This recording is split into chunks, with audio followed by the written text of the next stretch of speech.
Você sabe como foi o período arcaico na Grécia Antiga? Então vem comigo!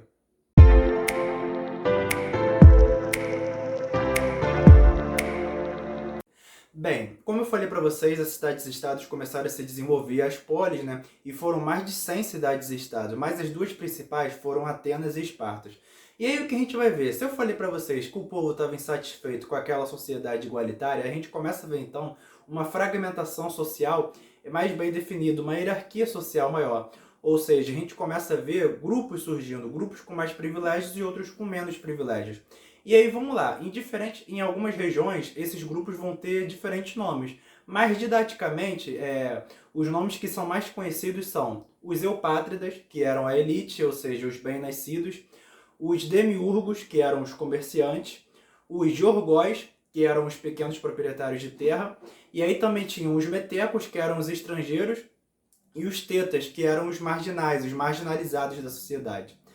E aí o que a gente vai ver ao longo daquele período da sociedade arcaica? A gente vai ver que a escultura se desenvolveu muito, a gente vai ver o apogeu da escultura, a gente vai ver a filosofia também se desenvolvendo cada vez mais, a religião, sabe, principalmente com o oráculo de Delfos, as pessoas acreditando na comunicação com seus deuses. Então a gente vai ver a sociedade na Grécia, né, nas cidades-estados se desenvolvendo. E qual era a principal característica de uma cidade-estado? Era a autonomia política, né? Eles decidiam entre eles mesmos. Então a gente vai ver, por exemplo, em Atenas, diferentes formas deles se organizarem até que a gente vai chegar finalmente à democracia.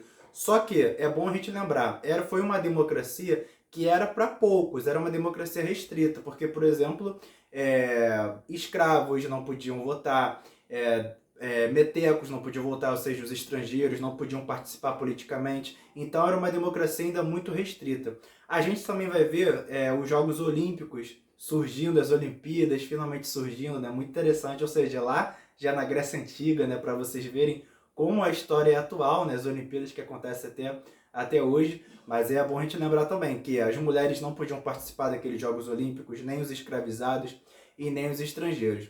E assim as cidades e estados vão se desenvolver.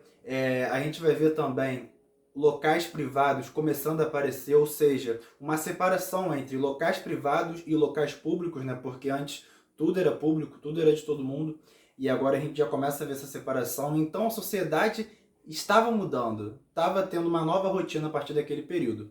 E aí vamos lá, a gente também viu nesse período uma coisa muito importante, que foram algumas figuras importantes como Dracon, como Solon, querendo legalizar algumas medidas da democracia. Se antes a história, as leis eram muito passadas de forma oral, agora eles começam a escrever essas leis e também a instaurar novas leis. Eles queriam tirar um pouco do excesso do poder das mãos dos eupátridas. Eles até conseguem um pouco, os demiurgos conseguem também ter um pouco mais de participação no poder através das suas riquezas e tal, mas a gente continua vendo uma democracia muito excludente, uma democracia muito limitada ali entre um grupo, né?